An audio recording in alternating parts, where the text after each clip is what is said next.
This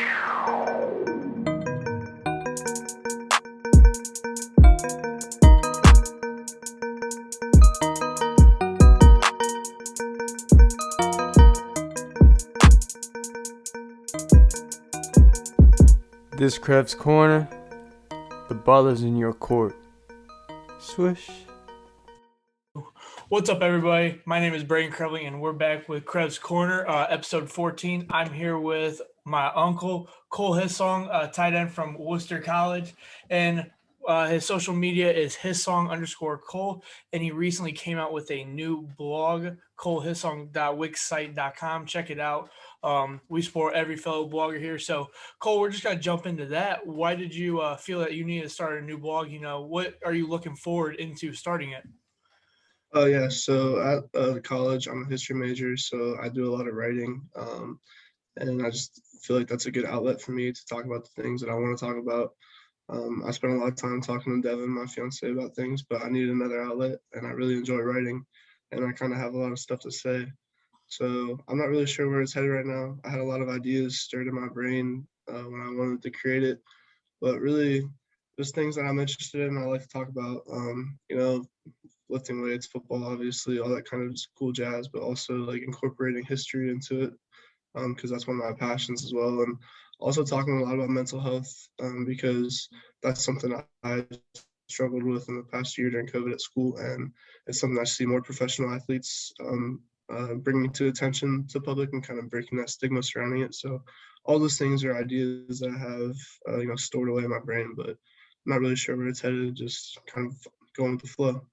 Yeah, you have your first blog recently came out, Pursue Your Passion. I really liked it. I thought it was a very good read when I first took a look at it. Was that something that you had in your idea before you wrote a blog and you're like, I want to get this out there and I want to put this on a blog? Or did you have the blog idea already started and you're like, I need to find something just to knock this right into it?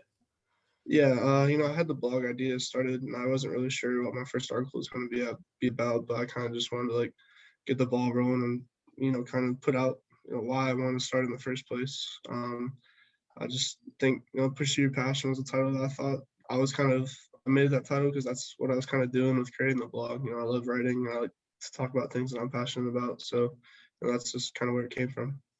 Yeah, I think that the Pursue Your Passion thing was a good idea. When I was reading about it, you said how you sometimes struggle putting words into or putting things into words and kind of your feelings into words, and you thought that writing was a good outlet to put stuff on paper and try and get your feelings out, how you want to tell it, and how you don't want other people to twist the stories. And I really think that that's kind of where I come from is when I don't write my sports stuff and I try to get away from that is I really like writing my feelings about it because I think that it portrays your story the way you want it and the way you want it told. Yeah. So with this blog, I'm guessing you're looking to continue it and write more about like life situations, like you said, football and lifting weights.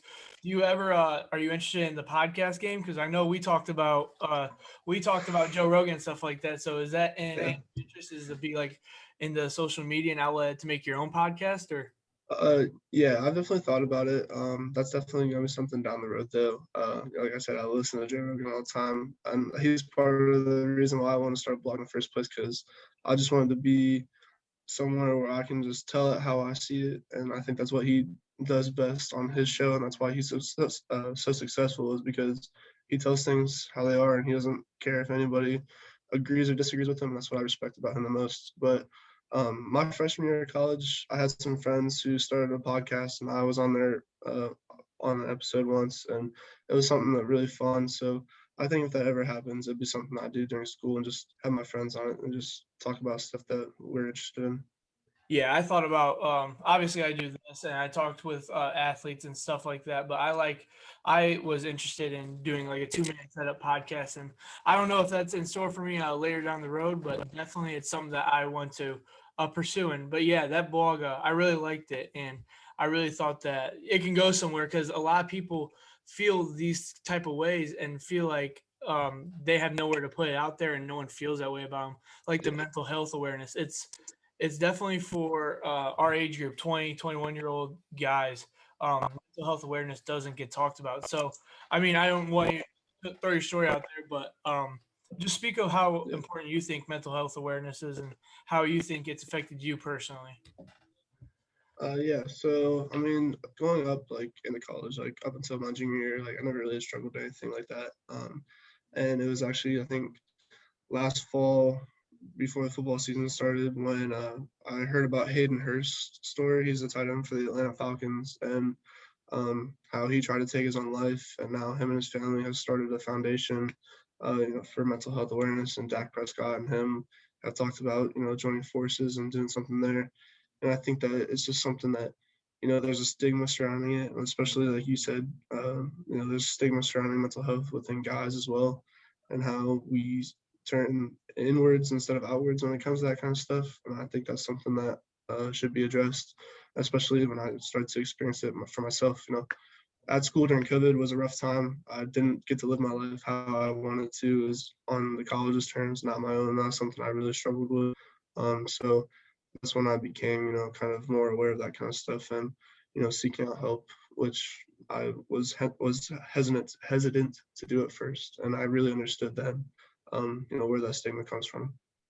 Yeah, I actually talking about mental health. I'm glad that we got on this topic because this wasn't even something I prepared. But I struggled.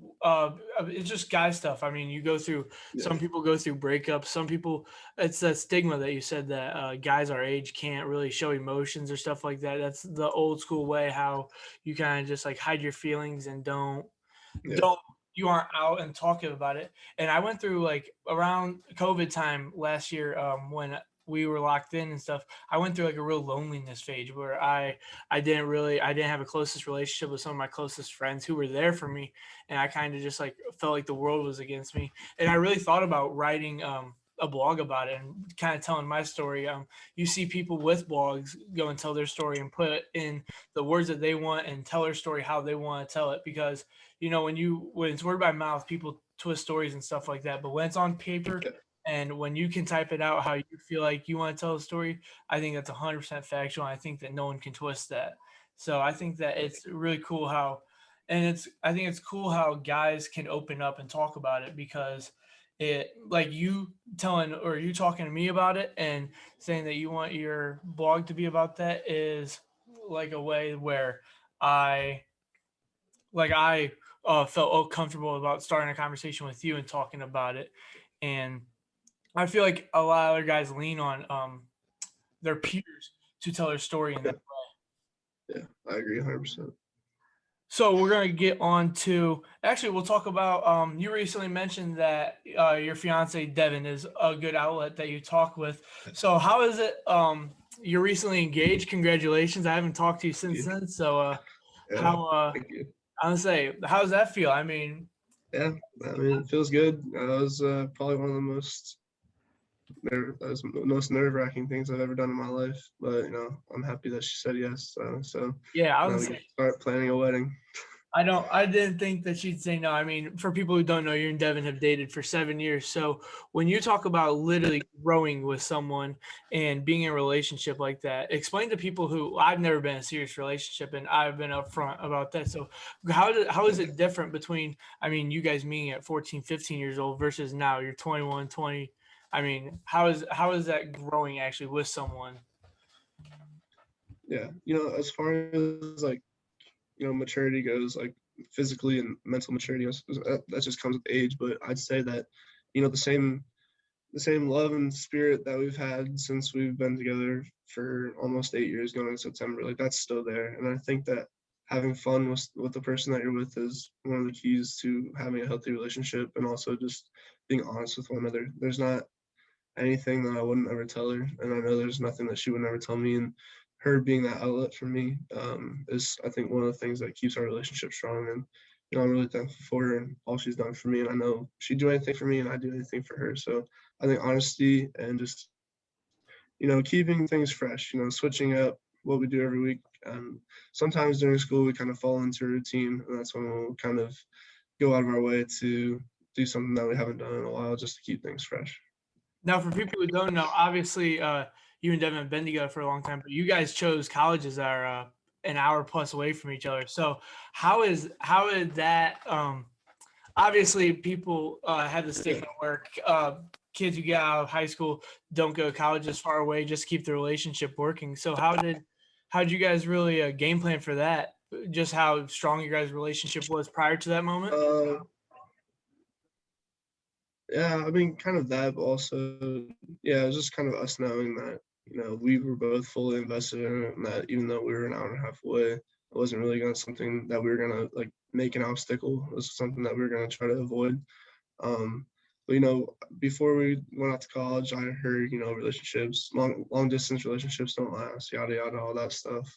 But it came down to effort, and I really am thankful for her coming down in the fall every weekend to watch football games. And then in the springtime, I try to reciprocate that same energy and go and visit her more often. Obviously, I have a lot of stuff going on at school with football, and she had a lot of stuff going on at school with Relay for Life. But it's just, trying to see each other every other weekend, every weekend, just that time that we have free, making it available to one another. Yeah. So you chose Worcester College. Is that the first college that you had on your list, or did you have any other offers you could play football at other places? So Worcester was not the first option. I actually didn't even consider it really until their offensive coordinator reached out to me, who is now my offensive coordinator. But going into my senior year, I thought I was going to play college baseball, and then I had been looking at schools for football and baseball up until the end of football season, and then when football ended, I realized that football was what I wanted to play for the next 4 years. But I actually was planning on going to Ohio Northern for a long time in the fall, and then our OC came and visited me one day in November, and in the morning in the cafeteria at school, and then later that night, I actually called him and told him I was coming to Worcester. That's cool. I was gonna say I like hearing a lot of other people's stories about colleges and plans that they used to think that they were going to do or really intended on doing, and then just some moment switched in it. So you mentioned that I thought I was gonna say I didn't know if you played baseball or college football. So what kind of really changed your mind just throughout the season and changing heart? Yeah, it was just we had a lot of stuff go on my senior year at Tri for football. We had new coaching staff that ended up leaving the year after we graduated, and I just kind of felt like I had a lot more left to give, and I couldn't. We ended 5-5 after going 7-3 the previous year, and only losing one starter. So I kind of felt like I couldn't leave my football career on that note. I didn't really get to play a lot of varsity until my junior year, so it was something I didn't really get to experience for that often, that long during high school. And I wanted to play football after it ended, and I really realized that this was something I was going to miss. And I had the opportunity to go for 4 more years, and that's when I took it. So you mentioned how you struggled with playing time in your junior year. Fast forward 4 years later, you're a preseason first team All American in the D3 in your guys' division. So how does it feel being honored as literally a All American in your guys' conference? And how does that weight on your shoulders affect you? Yeah, it was unfortunate that junior year got canceled. We ended up playing 2 exhibitions in the spring, but it wasn't really anything crazy. I had a good year my sophomore year, but I owe that a lot to Nick Strasbaugh and Jake Lewis, who were our 2 senior receivers. They took a lot of eyes on the scouting report, and I was able to fly under the radar a little bit, have a few 100-yard games, and earn all those awards. But I'm just really thankful for our offense, our coaching staff. I mean, I've never played for anybody better than Coach Colpreet. He's someone who knows how to unite a team and get a whole roster of 100+ guys to play for him. But yeah, I mean, I was really shocked when I got first team all conference, second team all region after my sophomore year, and then going into junior year, D3football.com decided to go ahead and release the preseason All American awards without there being a fall season. So that was something I was really, shocked to be a part of, let alone be on the first team, because there are a lot of really good tight ends in Division III. So yeah, I'm just really fortunate.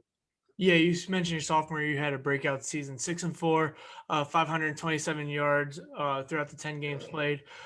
Talking on October 5th, did you eat your Wheaties that game or what? I mean, 194 yards, 7 receptions, 2 tutties. I mean, what went through your mind? Were you just on a different level that day? Yeah, so that was we were 2-1 at that point in the season. We were coming off a bye week after we had just lost to Wittenberg by 2 points, who were the defending conference champs. So we lost to Witt, had a bye week, and then went out to Indiana to play DePaul. And it was actually the first game I started that season. So we had the previous year in the spring, one of our corners came over to slot receiver and started the first 3 games of that year. And then we actually ended up moving our tight end over to slot. And then I filled in at tight end to start.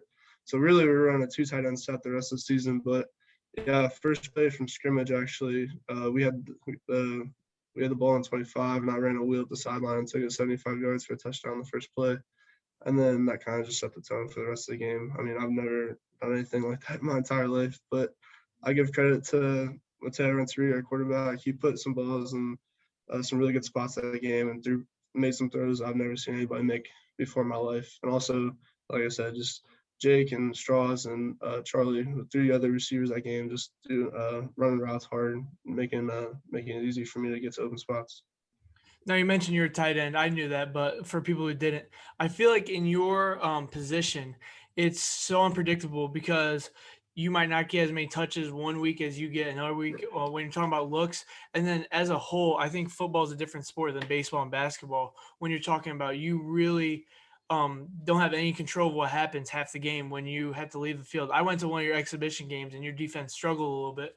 And it seemed like when the offense was clicking, it just the defense lost the tone of the game. So how does it feel when you had to leave the field and you literally give up your momentum to 11 other guys to pick up? Obviously, team sport and it's a family, but how does it feel when is it frustrating? Is what goes through your mind when you have to leave the field and maybe a defense is struggling to get stops? Yeah, that's something that comes with college football. It was different. It was really weird coming from high school playing both ways, and then all of a sudden you're only playing one side of the ball, and the fate of the game, 50% of the fate of the game is in the hands of 11 other dudes who aren't out on offense. It comes with it as well. It's something that you have to get accustomed to. And Coach C is our DB's coach, Coach Bauman, our linebacker coach and D coordinator, and Coach Blake on the D line. There are 3 guys who I really am glad is on the coaching staff. I really look up to them. I'm appreciative of all their support that they've given us as a team. And it's just I have the same 10 other guys who are lined up on the offensive side of the ball with me that I know and love are the same 11 dudes lined up on the defensive side of the ball. I have complete trust in them. I have complete trust that our coaches have prepared us to get ready for that day. The same way that they walk off the field and we walk on, the same way that we walk off and they walk on. We have to have trust in each other. So it just comes with playing one side of the ball. Yeah, I was going to follow it up by it's kind of the same feeling as if the offense is clicking and getting some 3 and outs. Yeah. And you as a defense got to walk on and prevent any scoring from happening while the people who are trying to score is struggling. So it seems like a weird thing because I never played high school football or any other kind of football. So I feel like it'd be different. And I know you played 2 ways in high school, and a lot of other high school athletes did play 2 ways at smaller schools, going to transition to only playing one way and leaving the fade up to another side of the field. But what are some individual goals for you going into your senior year at Worcester? Yeah, so I'll be my senior year. I'll be graduating in the spring and then coming back in the fall to play for my COVID redshirt season. But one of my goals for this year has already been achieved, I guess. I was lucky enough to be voted captain for this season. So I'm really thankful for my teammates who voted for me, and I'm really honored to be able to lead them into battle on Saturdays. I don't know. As far as individual goals go, I don't really care about individual accolades. I know it's kind of cliche to say, but I really just want to win a conference championship. For my past 3 years, we've been all the way up to the top of the hill, and we just can't get over the top of it. That's something that I'm really looking forward to see us being able to click after so long of not having a full team on the field because of COVID. And we're bringing in 50 freshmen this year too. So for the first time in team history, we're going to have a roster size of over 100. So we're going to be deep at every position, and hopefully having guys that can contribute in every spot as well. But I really just want to win a conference championship. I've never really won anything in my life, especially in football. So I'm really excited to see what we can do this year. So you're hoping the Scots get over the hump and win a conference championship. That's the hope. Get it over the hump. All right. Well, that's all I got for the interview today, Cole. Thank you for joining me. Check out his blog on his Instagram, Cole Hissong. Just follow that journey. I hope I see way more work of you. I think that the first blog was awesome, and I'm not saying that just because we're family. I was really, I really liked it. I really enjoyed it, and I Appreciate it. feel like it Appreciate it. was something that can inspire other, just like simple friends. I got other friends that ever since I started writing my blog, they started getting interested in writing and putting words out Yeah. onto paper and kind of putting their feelings out there. And I'm really glad we talked about the mental health awareness. I think that's a topic that I think Yeah. should be brought to light way more than it should. And I know that it's improved drastically from 5 years, 10 years ago. And I think that it's not slowing down. I think that every year we talk about it, and I think there's more awareness brought to it. So thank you, Cole, for joining me. That's it for today's Krev's Corner interview, episode 14. This Krev's Corner, the ball is in your court. Swish.